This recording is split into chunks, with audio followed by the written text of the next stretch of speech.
నమస్తే, నేను బోసుకుమరి. అంబటి రాంబాబు గారిని హీరోని చేసేటువంటి ప్రయత్నం చేయటం. అంబటి రాంబాబు గారుని చాలామంది కలవటానికి వచ్చేస్తున్నారంట. ఆయన పెద్ద హీరో అయిపోయాడంట.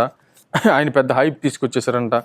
ఈ రకంగా సోషల్ మీడియాలో కొంతమంది సన్నాసులు మాట్లాడుతుంటే నిజంగా చాలా బాధ కలుగుతున్నటువంటి పరిస్థితులు అయితే ఉన్నాయి. ఎందుకు ఇలా మాట్లాడుతున్నారు అనంటే, జగన్మోహన్ రెడ్డి గారికి ఎక్కడ నెగిటివ్ వస్తుంది అంటే, గత ప్రభుత్వంలో పచ్చి బూతులు తిట్టేవాళ్ళు, వైసీపీ నాయకులు, బూతులు తిట్టేటువంటి వ్యక్తులు వైసీపీ నాయకులు అనేటువంటి విధంగా ముద్ర పడిపోయింది. బూతులు తిట్టే నాయకులు ఎక్కడ ఉంటారంటే వైసీపీ పార్టీలో ఉంటారు అనేటువంటి ముద్ర పడిపోయింది ఆల్రెడీ. ఆ ముద్రని ఇప్పుడు నిజం చేస్తూ అధికారంలో ఉంటేనే అట్లా తిట్టారు, ప్రతిపక్షంలో ఇప్పుడు పచ్చి బూతులు తిడుతున్నారు. ఇప్పుడు ప్రతిపక్షంలోనే ఇట్లా తిడితే ఇంకా మళ్ళీ అధికారం ఇస్తే ఇలా పరిస్థితి ఏంటనేటువంటి ఆలోచన ప్రజల్లో రానివ్వకుండా ఆయన హీరో చేసేటువంటి ప్రయత్నం చేస్తున్నారు. ఇది ఎంత దౌర్భాగ్యకరమైనటువంటి విషయం అండి. చంద్రబాబు నాయుడు గారు ఒక సీఎం, మన సీఎం, అందరికీ సీఎం. ఆయన పట్టుకొని పచ్చి బూతులు పచ్చి బూతులు తిడితే, సీఎంని పట్టుకుని తిడితే, ఒక సీఎంనే పచ్చి బూతులు తిడితే ఇంకా సామాన్యుడి పరిస్థితి ఏంటండి? ఒక సామాన్యుడి విధానం ఏంటి? అసలు మనుషులు బతకనెత్తారు అసలేక అధికారంలోకి వస్తే ఈసారి? ఇది అందరూ అడుగుతున్నటువంటి ప్రశ్న. అలాంటి పచ్చి బూతులు తిట్టేటువంటి వ్యక్తికి సంబంధించి కేసు పెట్టి జైల్లో పెట్టారు, కోర్టు కూడా జైలుకి పంపించింది. అలాంటి వ్యక్తిని హీరో చేసే మాట్లాడేది ఏంది? నీచమైనటువంటి చర్య కాదా?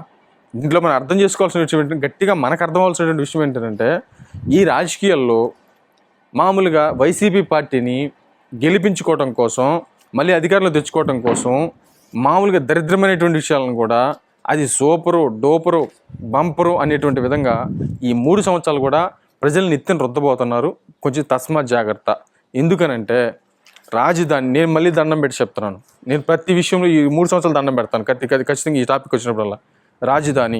రాజధానిని కాపాడుకోండి. రాజధాని లేకపోతే ఆంధ్రప్రదేశ్ ప్రజలకి భవిష్యత్తు లేదు.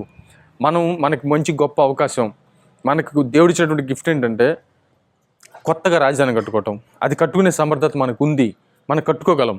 కానీ కట్టుకునే దాన్ని రాజకీయాలకు బలి చేస్తున్నారు. మన రాబోయేటువంటి తరాలు బాగా బ్రతకాలంటే, నా బిడ్డలైనా సరే, మీ బిడ్డలైనా సరే, ఎవరి బిడ్డలైనా సరే, రాబోయేటువంటి తరాల్లో సుభిక్షంగా సురక్షితంగా బ్రతకాలి అంటే, వేరే దగ్గరికి పోయి, వేరే ఊర్లకు పోయి వేరే రాష్ట్రాలకు పోయి బతకాల్సిన అవసరం లేకుండా ఉండాలంటే, మన రాష్ట్రం డెవలప్ అవ్వాలంటే, మనం మంచిగా బ్రతకాలి అంటే మనకి రాజధాని కావాలి. ఆ రాజధాని చంద్రబాబు నాయుడు గారు ఆయన స్టార్ట్ చేసి దాన్ని ముందుకు తీసుకెళ్ళేటువంటి ప్రయత్నం చేసి ఎంతోమంది ఇన్వెస్టర్లు వచ్చి రాజధాని మీద పెడుతూ ఉంటే, కొత్తది కదా, విపరీతంగా ఆకర్షితులవుతారు, వస్తున్నారు, విదేశాల నుంచి కూడా వచ్చారు. దాన్ని జగన్మోహన్ రెడ్డి గారు వచ్చి దాన్ని నిజంగా శ్మశానం చేశాడు. వాళ్ళు అన్నట్టే శ్మశానం చేశాడు. చేసిన తర్వాత మళ్ళీ దానికి ప్రాణం పోయడానికి చంద్రబాబు నాయుడు గారు మళ్ళీ అహర్నిశలు కృషి చేస్తున్నారు. ఇప్పుడు నేను చంద్రబాబు నాయుడు గారిను లేకపోతే జగన్మోహన్ రెడ్డి గారిను నేను వెనకేసుకుని రావట్లేదు. వాళ్ళు రాజకీయాలు చేసుకునేవ్వండి. మన ఆంధ్రప్రదేశ్కి రాజధాని కావాలి. దాన్ని ఎవరు చేస్తే వాళ్ళని ఆదరించండి, వాళ్ళు ముందుకు తీసుకెళ్ళాలి. నేను చెప్తుంది ఇదే, ఇంకెంతమంది దండం పెట్టి చెప్తున్నాను. ఆంధ్రప్రదేశ్ తొందరగా డెవలప్ అవ్వాలంటే రాజధాని కావాలి.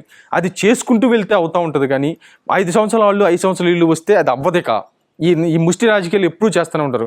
ఏదైనా సంఘటన జరిగితే మాది తప్పు అంటారు, వాళ్ళు తప్పు అంటారు, వాళ్ళు కరెక్ట్, మాది తప్పని, ఇట్లా ఈ ముష్టి రాజకీయాలు ఎప్పుడు జరుగుతూనే ఉంటాయి. అడుక్కునే రాజకీయాలు ఇవన్నీ కాదు. మన రాష్ట్రం డెవలప్ అవ్వాలి, దానికి రాజధాని కావాలి. అంటే పచ్చగా ఎదుగుతున్నటువంటి చెట్టుని నిలువున నరికేశాడు జగన్మోహన్ రెడ్డి గారు. ఇది మాత్రం షూర్. ఎందుకు? ఆయన రాజకీయ స్వలాభం కోసం, రాజకీయ స్వార్థం కోసం. ఇది గుర్తుపెట్టుకోమనేది నా అభిప్రాయం. మరేమిది చూద్దాం.